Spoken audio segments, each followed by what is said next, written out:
दरअसल मशरिक़ वस्ता में अब हालात कैसे हैं, क्योंकि मशरिक़ वस्ता में एक साथ दो जंगें बड़े पैमाने पर लड़ी जा रही थी। एक जंग इजराइल, अमेरिका और ईरान के दरमियान चल रही थी, जिसमें अभी फिलहाल जंगबंदी है, और दूसरी ही जंग मशरिक़ वस्ता में इजराइल और लबनान के दरमियान चल रही थी, और दोनों ही जंगों में फिलहाल जंगबंदी का ऐलान किया गया है। दरअसल मशरिक़ वस्ता में हालांकि जंगबंदी का ऐलान जरूर है, अभी कोई जंग नहीं चल रही है, लेकिन आपको बता दें कि कशीदगी उरूज पर है, बहुत ज्यादा कशीदगी है, और माहिरीन ये मानते हैं या जिस तरह के हालात बने हुए हैं, ये हालात बताते हैं कि किसी वक्त ये जंगें दोबारा शुरू हो सकती हैं, क्योंकि इजराइल झुकने को तैयार नहीं है, ईरान झुकने को तैयार नहीं है। ईरान ने यह साफ कर दिया है कि अगर उसके भरोसे को इजराइल और अमेरिका ने फिर से तोड़ा तो एक बार मशरिक़ वस्ता में वो फिर से जंग की हालत में आ जाएगा, यानी जंग की शुरुआत हो जाएगी।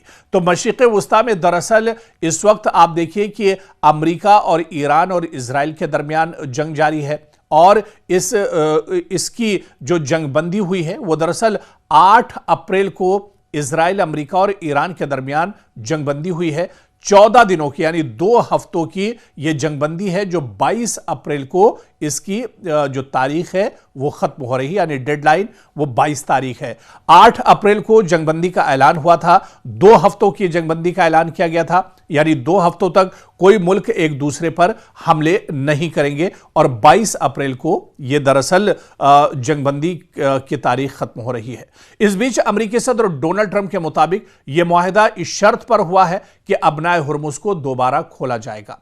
पाकिस्तान, जिसने मुज़ाकरात में सालसी की है, उसका कहना है कि लबनान भी इसमें शामिल है, ताहम अमेरिका और इजराइल इससे इख्तिलाफ करते हैं, यानी इजराइल और लबनान दरअसल अभी भी जंग की हालत में है कहीं ना कहीं, और इसे जब डील हुई उसके बाद भी इजराइल ने लबनान पर हमला किया था, और इजराइल ने यह कहा था कि लबनान इस जंगबंदी में या इस डील में शामिल नहीं है। खैर, अब क्योंकि अबनाए हुर्मुज़ बहुत बड़ी शर्त थी इस जंगबंदी को लेकर, जिस पर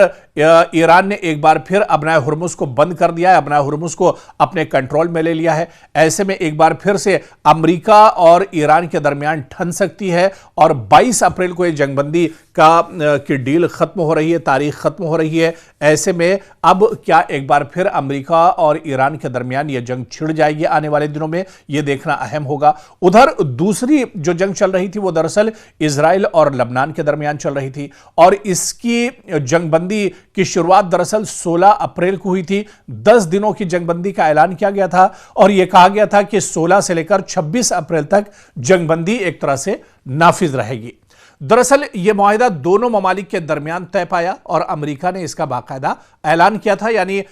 इजराइल और लबनान के बीच में जो सालिस था वो अमेरिका था। ट्रंप ने ईरान की हिमायत याफ्ता तंजीम हिजबुल्लाह से इस पर अमल करने का मुतालबा किया। दूसरी जानब इजरायली वज़ीर-ए-आज़म बेंयामिन नेतन्याहू ने कहा कि जंगबंदी के बावजूद फौज जुनूबी लबनान में तकरीबन 10 किलोमीटर अंदर तक मौजूद रहेगी, और यहीं पर दरअसल आकर यह जंगबंदी का जो मुआहिदा है वो कमजोर पड़ जाता है, क्योंकि इस मुआहिदे पर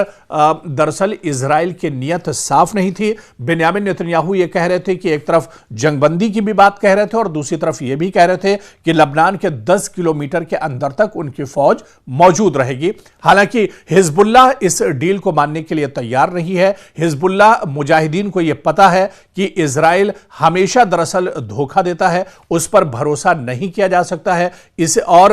जब यह डील दरअसल अमेरिका ने इजराइल और लबनान के दरमियान कराई थी जंगबंदी की, उसमें हिजबुल्लाह को शामिल नहीं किया गया था। इस वजह से कहीं ना कहीं एक कमजोर कड़ी है, और आने वाले दिनों में एक बार फिर से इजराइल और लबनान के दरमियान जंग एक बार फिर से छिड़ सकती है। तो मशरिक़ वस्ता में जंगबंदी भले ही हो गई हो, लेकिन हालात अभी भी कशीदा है। आने वाले दिनों में किस तरह के हालात होंगे यह देखना बहुत अहम होगा, क्योंकि जिस तरह से कशीदगी बढ़ती जा रही है यह बता रही है कि बहुत जल्दी मशरिक़ वस्ता में जंग का आगाज फिर से हो सकता है।